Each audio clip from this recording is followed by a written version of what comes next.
Assalamualaikum warahmatullahi wabarakatuh. Perkenalkan, nama saya Princess Sorenta Octavia dengan NIM A42023031, Program Studi Pendidikan Biologi Universitas Muhammadiyah Surakarta. Pada kesempatan kali ini, saya akan mempresentasikan hasil tugas mata kuliah kewarganegaraan, yaitu Project Citizen dengan jenis produk poster infografis, dan tema yang saya pilih adalah penegakan hukum dan HAM yang berkeadilan.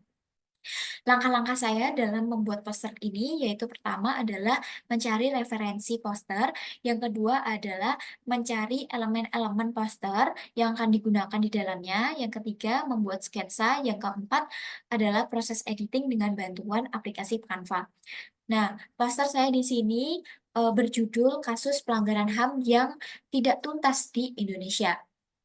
Nah, Indonesia sendiri kita kenal sebagai negara hukum. Nah, salah satu indikator negara hukum adalah keberhasilan dalam penegakan hukum di negara tersebut. Karena penegakan hukum itu memiliki peran penting dalam menentukan kualitas penegakan hukum di sebuah negara hukum. Dengan adanya penegakan hukum yang kuat, maka akan terjamin ketertiban, keadilan, dan kepastian hukum bagi seluruh warga negaranya. Nah, di Indonesia itu terdapat sejumlah kasus pelanggaran HAM berat yang pernah terjadi dalam catatan sejarah dan masih menyisakan duka yang mendalam. Bahkan beberapa kasus HAM berat di Indonesia belum tuntas sampai hari ini. Menurut catatan Komnas Nasional Hak Asasi Manusia atau Komnas HAM, itu terdapat sekitar 12 kasus pelanggaran HAM berat di Indonesia. Nah, apa sih pelanggaran HAM itu? Pengertian pelanggaran HAM adalah setiap perbuatan seseorang atau kelompok orang, baik disengaja maupun tidak disengaja, membatasi dan atau mencabut hak asasi manusia seseorang atau kelompok. HAM itu pengertiannya adalah seperangkat hak yang melekat pada hakikat dan keberadaan manusia sebagai makhluk Tuhan Yang Maha Esa dan merupakan anugerahnya yang wajib dihormati, dijunjung tinggi, dan dilindungi oleh negara hukum, pemerintah, dan setiap orang demi kehormatan serta perlindungan harkat dan martabat manusia. Nah, itu tadi adalah pengertian HAM dari Undang-Undang Nomor 39 Tahun 1999. Nah, berikut ada beberapa kasus pelanggaran HAM yang saya cantumkan di dalam poster saya. Yang pertama ada kasus Munir, yaitu pada tanggal 7 September tahun 2004. Nah, Munir ini adalah seorang aktivis HAM yang dikenal dengan kritiknya terhadap rezim otoriter di Indonesia. Munir ini diracun di udara dalam perjalanannya dari Jakarta menuju Amsterdam. Kasus Munir ini menjadi simbol ketidakpastian dan kelemahan sistem peradilan di Indonesia dalam penegakan hukum.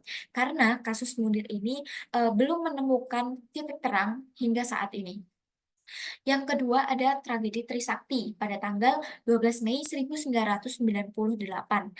Tragedi Trisakti ini didasari oleh situasi Indonesia yang mulai goyah dari segala aspek, mulai dari krisis ekonomi, krisis politik, krisis kepercayaan, dan krisis hukum. Akibat krisis tersebut, mahasiswa itu melakukan demonstrasi untuk menuntut presiden agar turun dari jabatannya. Nah, pada tragedi Trisakti ini, itu menewaskan 4 mahasiswa Universitas Trisakti serta puluhan lainnya itu luka-luka. Yang selanjutnya adalah kasus Talang-Sari pada tanggal 7 Februari 1989. Kasus Talang-Sari ini merupakan pelanggaran HAM berat karena terjadi pembunuhan, pengusiran penduduk secara paksa, perampasan kemerdekaan, penyiksaan, dan penganiayaan atau persekusi. Nah, sebagai masyarakat, ada beberapa hal yang dapat kita lakukan dalam penegakan HAM. Yang pertama itu tidak menolerir setiap pelanggaran HAM yang terjadi, baik itu pelanggaran HAM yang sangat ringan. Yang kedua ada menyebarluaskan informasi terkait HAM, baik secara mandiri maupun berkolaborasi dengan Komnas HAM. Terus yang ketiga ada mendukung upaya penegakan HAM. Mungkin itu adalah beberapa contoh hal yang dapat kita lakukan untuk ikut menegakkan HAM. Mungkin sekian presentasi dari saya. Apabila ada kekurangan saya mohon maaf. Wassalamualaikum warahmatullahi wabarakatuh.